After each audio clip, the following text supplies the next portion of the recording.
Wayne is a New Zealander with a doctorate in geology from Victoria University. And in 1977, Wayne became a Touch for Health instructor. And by 1980, decided to train as a biokinesiologist. And for 30 years, he was based in Bellingham in Washington in the United States, where he taught kinesiology classes internationally in 23 countries. In the 1990s, he founded Wellness Kinesiology and now has developed more than 24 wellness kinesiology classes. In 2000, Wayne became one of 3 International Kinesiology College faculty members for Touch for Health in the US. And then in 2010, Wayne moved to the United Kingdom to get married, where he's living, and he established the Wellness Kinesiology Institute. He is also the IKC faculty for Russia, Ukraine, and Hungary. And today, Wayne is going to be talking to us about the 8 extra meridians. Thank you, Jackie. And it's great to see people from many, many different parts of the world, including a few of my faculty members in Belgium, in Italy, let's see, France, Switzerland, place like that. Anyway, so I'm in the process of having a lot of the wellness kinesiology courses approved by the Personal Development School Board. And this time I chose to talk about the 8 extra meridians. First, I'm assuming that people don't know very much about the 8 extra meridians. If you already know a lot, some might know more than me, forgive me, but I'll assume you don't know anything. So why are the 8 extra meridians less well known? Now, there are a number of reasons for that. One is that collectively, they're referred to by a number of different names. And so when you're reading books about the 8 extra meridians, it's sometimes hard to keep track of what's going on. And each meridian itself can have numerous names. 6 of these meridians don't have their own acupuncture points. So those are the 3 primary reasons, and we'll look at each of those in turn. So if you look at the names of the 8 extra meridians, here we have irregular vessels, marvelous meridians, curious vessels, strange flows, 8 extraordinary meridians, 8 miscellaneous channels, 8 extra channels, 8 extra meridians. I chose the simplest, 8 extra channels, but the fact they're called marvelous, curious, strange flows, extraordinary indicates that there's something special about these meridians, and that's what I hope to put across to you today. If we take just one of these meridians, I've chosen vital. I've called it the vital meridian. It's also known as vital channel, penetrating channel, Chong Mai, things like that. If you look at some of the names, you get an idea of what it does, because it's referred to as the C of the 12 meridians, meaning that it feeds energy into 12 regular meridians that we work with in Touch for Health. The C of the arteries and meridians, regulator and de-obstruction, so that it clears obstacles out of the meridian system. Now, how are the 8 extra meridians related to the 12 regular ones that we work with in Touch for Health? So let's first look at the Touch for Health model. In Touch for Health, we work with 14 meridians. 12 of them are referred to as regular meridians. They're the ones that make up the wheel that we have in Touch for Health. They're the ones that we use in the 5-element model. However, we have 2 additional meridians, central and governing. Central and governing are not part of the wheel. They're not part of the 5-element model because they're actually part of the 8 extra meridians, although a lot of people in Touch for Health don't recognize that. And they themselves flow continually and are connected in a figure of 8 pattern. The one thing about these 14 meridians and why they're used in most kinesiologies is that they have their own acupuncture points. However, there are 6 extra meridians. They're less well known, and one of the reasons is because they don't have their own acupuncture points. They share points with bladder, kidney, other meridians as they cross them. Now, the way the Chinese see these related is they view the 12 regular channels as like rivers and streams of water flowing through the body continually, whereas the 8 extra channels or 8 extra meridians are referred to as like reservoirs or lakes, so the energy is there and can be tapped into as energy is required in the other regular channels. So they're reservoirs to feed and regulate the others. So as I point out, Touch for Health is a 14 meridian system, and most kinesiologies are, the 12 regular meridians and the central and governing. However, most of my early training was in biokinesiology, which is a 20 meridian system, the 12 regular meridians and the 8 extra meridians. So why are the 8 extra meridians important? One is that balancing the 8 extra meridians, you get to balance all 20. This is one of the evidences I had even before I started developing my work on the 8 extra meridians. This is from an author called Teegarden. She's the founder of Jinshindo, and this is a quote from her. If this regulatory system of 8 strange or psychic channels, so we're talking about the 8 extra meridians, were always functioning properly, there would be no problem. They would continuously adjust and regulate the 12 organ meridians. These would be balanced, the key flow would be smooth and unimpeded, and the body would be harmonious. So in her experience, she found if she balanced the 8 extra meridians, or what she called the 8 strange flows, it balanced all the 20 meridians. And that's been my experience as well.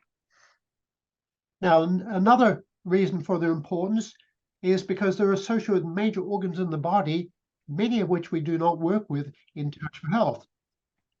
So if we look at some of the organs associated with the 8 extra meridians, we find the hypothalamus, the anterior and posterior lobes of the pituitary gland, pineal, thymus, spleen, adrenals, eyes, ears. And when you look at these ones up top, the first 4, these are the major parts of the hormonal system. Hypothalamus on top, feeding information to the anterior, posterior pituitary, and then from there to the adrenals, thyroid, etc. So these are regulatory in terms of organ functions. Here's a quote from Royston Lowe. Royston Lowe, I'm not sure whether he's still alive. He's a British acupuncturist, wrote the book, The Secondary Vessels of Acupuncture, primarily on the 8 extra meridians. And he says in his experience, the vital meridian is possibly the most important vessel in the entire body. Well, we don't work with that in Touch for Health. That's one of the 8 extra meridians. However, in biokinesiology, which was most of my early training, John Barton had to correlate the 8 extra meridian, the vital meridian, with the hypothalamus, which is right up the top of the endocrine system. So that also makes sense. Now, there's another reason why they're important is that in terms of the Chinese understanding of how the meridian system got established, their conclusion is that the 8 extra meridians got established first. Now, in Touch for Health, just to backtrack, the first book came out in 1973. I took my first training in 76 based on that particular book.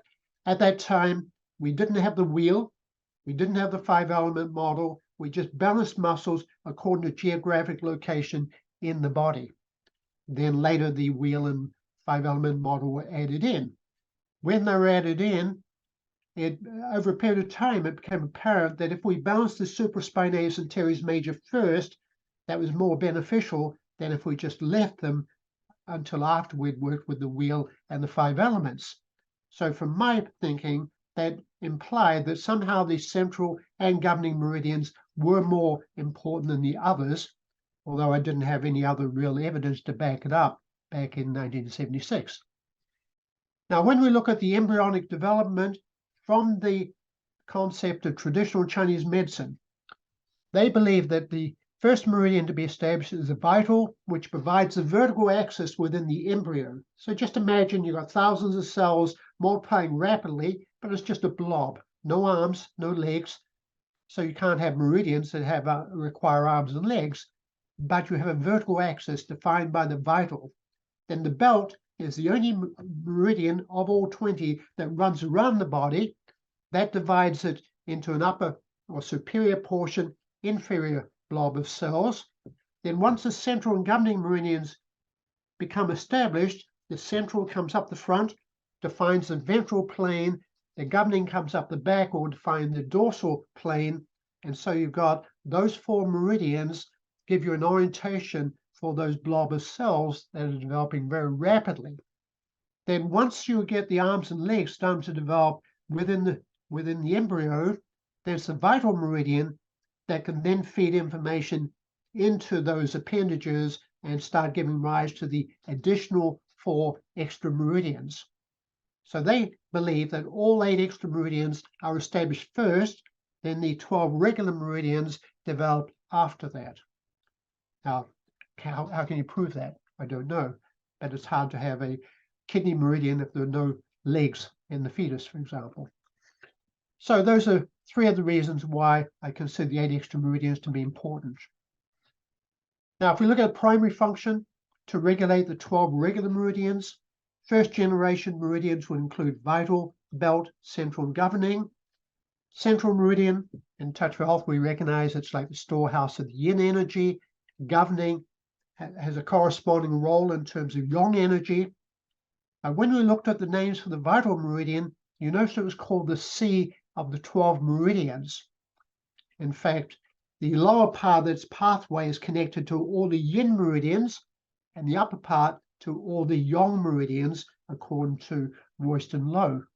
And as I said, vital meridian is probably the most powerful, and it's responsible for controlling distribution of hereditary energy throughout the body also. So very important. Now, in terms of muscle tests, most of my training, as I said, was in biokinesiology. At the time of that training, there are 368 muscles, tendons, and ligaments we knew about to be associated with the 8 extra meridians. But they didn't all lend themselves to manual muscle testing, so I went through to choose at least 3 manual muscle tests for each meridian. I wanted them in the upper body, also in the lower body, and I wanted each of the organs associated with the 8 extra meridians to be represented by the muscle test that I was using. And then I threw in a few others because of interesting symptoms such as morning sickness. So that gave me a total of 35 muscles, tendons, and 1 ligament in the first book I put out on the 8 extra meridians back in 1983. Now, when I put that book together, I was drawing on traditional Chinese medicine in terms of meridian pathways. And then later, when I put out a subsequent book called The 8 Extra Meridians, I added in key points, coupled points. From the biokinesiology research, I already had the positive and negative emotions associated with each of those muscle tests. I had the nutrients and biokinetic exercises. What I didn't have were neurolymphatic points, neurovascular points, spinal reflexes, and so I had to do the research over a long period of time to define where they were, and then to synthesize it into a meridian balancing system like Touch for Health, but just dealing with the 8 extra meridians and something different from what John Barton of biokinesiology was doing.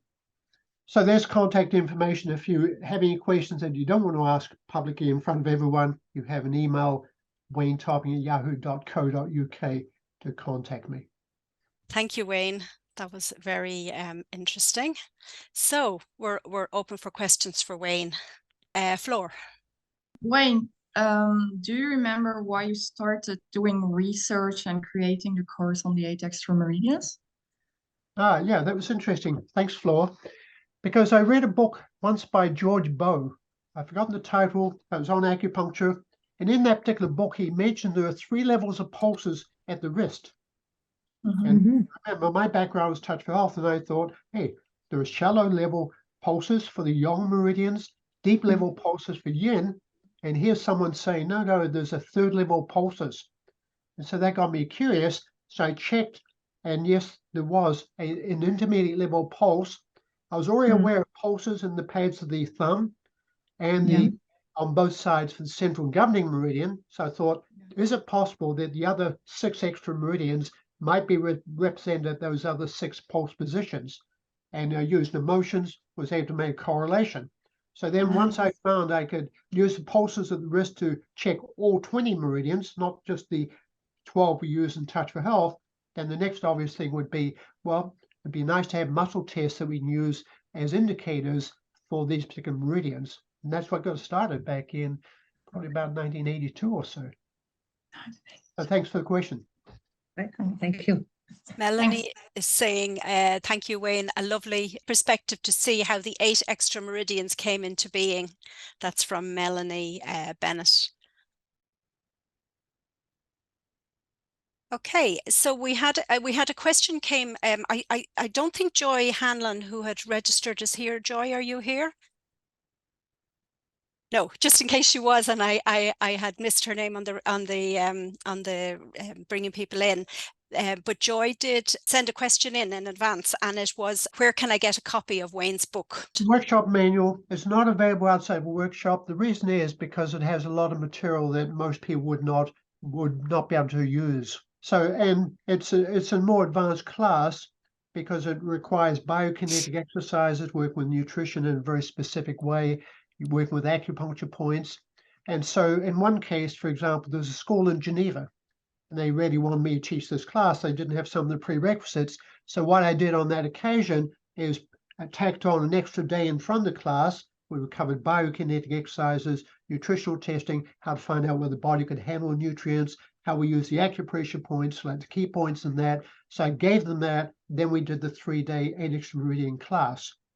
But it's best actually if people have the biokinetic exercises, at least one of the wellness courses on work with nutrition, the emotions, before we get into this class, because this class sort of pulls together a lot of the other courses. We have a comment in here from Sasha, and it says, this is amazing information.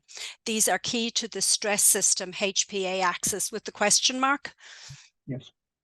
Yes, because you've got the hypothalamus at the top, and the it sends signals to the anterior pituitary, which then releases hormones to drive the adrenals and thyroid function. So all the stress-related responses within the body are dictated from the hypothalamus down. Thank you. And guess what? The hypothalamus, the anterior, posterior pituitary, and adrenals all associated with the 8 extra meridians. Comment, just because I mentioned in passing that the 8 extra, the central and governing are paired. We know that in Touch for Health, but a lot of people don't realize that they're actually linked.